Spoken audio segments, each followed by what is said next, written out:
मैं आप सभी का स्वागत करता हूँ मेरे इस नए वीडियो में।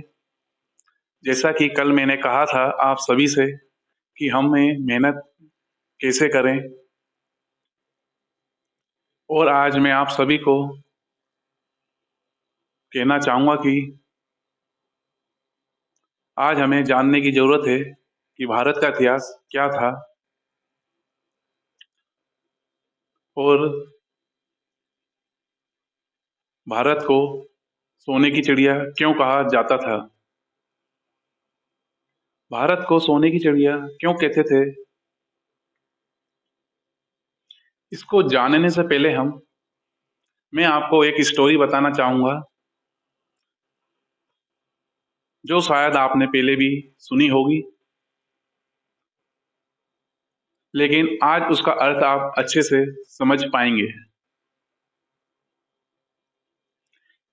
एक शेर का बच्चा था जो जंगल में खो गया था, और वह शेर का बच्चा बकरियों के बच्चों के साथ जाकर मिल जाता है। और वह शेर का बच्चा बकरियों के बच्चों के साथ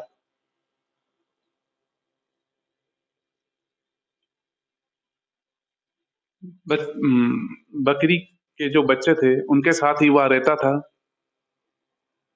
और उनके साथ ही वह खेलता भी था। और इसी तरह उसने बकरी के बच्चों की जो माँ थी उसको भी वह अपनी ही माँ मानने लगा था। इसी प्रकार कई दिन गुजरे और ये बच्चे बड़े हो गए।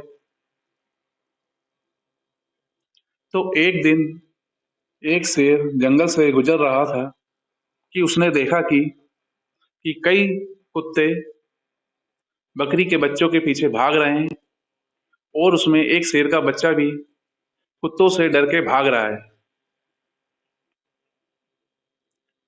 तो उसने यह बात जाकर अपने राजा को बताई कि ऐसा ऐसा जंगल में हो रहा है। तो शेर के राजा ने अपने सभी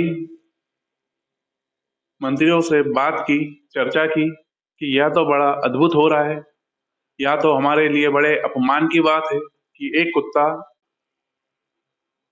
शेर के बच्चों को डरा रहा है, धमका रहा है, और वह डर भी रहा है। तो उन्होंने एक शेर को कुत्तों के राजा के पास भेजा, और वह शेर जब कुत्तों के राजा के पास जाता है और उनसे कहता है कि हमारे राजा का आदेश है कि आप जाइए और उन बकरी के बच्चों और बकरी को खा जाइए। तो कुत्तों के राजा ने यही किया, और उन्होंने अपने कुत्तों को आदेश दिया कि आप ऐसा करिए। जब कुत्ते बकरी के बच्चों के पास और बकरी के पास पहुंचे और उन्हें खाने लगे, तो जो शेर का बच्चा था वो यह सब देख रहा था। उसको समझ नहीं आ रहा था कि मैं क्या करूं, और वह सब भूल जाता है और वह उन सभी कुत्तों पर टूट पड़ता है और उन्हें खाने के लिए। तो सभी कुत्ते जो होते हैं वह उस शेर से के बच्चे से डर जाते हैं और उससे माफी मांगने लगते हैं। तो फिर वो शेर का बच्चा उन सबसे पूछता है कि आप यहाँ क्यों आए और इनको क्यों खा रहे हैं। तो उन्होंने बताया कि यह हमारे राजा का आदेश है, जिस वजह से हम यहाँ आए हैं। तो उस शेर ने के बच्चे ने क्या किया कि वह गया उन कुत्तों के साथ, और उनके जो राजा थे, कुत्तों का जो राजा था, उसको जाकर वो खा जाता है। जब वह शेर का बच्चा कुत्तों के राजा को खा जाता है, तब शेर का राजा उससे मिलने के लिए आता है और उसको पानी में अपना चेहरा दिखाता है और कहता है कि देख, तू बकरी का बच्चा नहीं, तू शेर का बच्चा है। तो यह स्टोरी तो यहीं खत्म हो जाती है, और हम चलते हैं वापस भारत के इतिहास की ओर। जैसा कि भारत को सोने की चिड़िया कहा जाता था, और भारत को सोने की चिड़िया क्यों कहते थे, इसको भी मैं थोड़ा बताना चाहूँगा।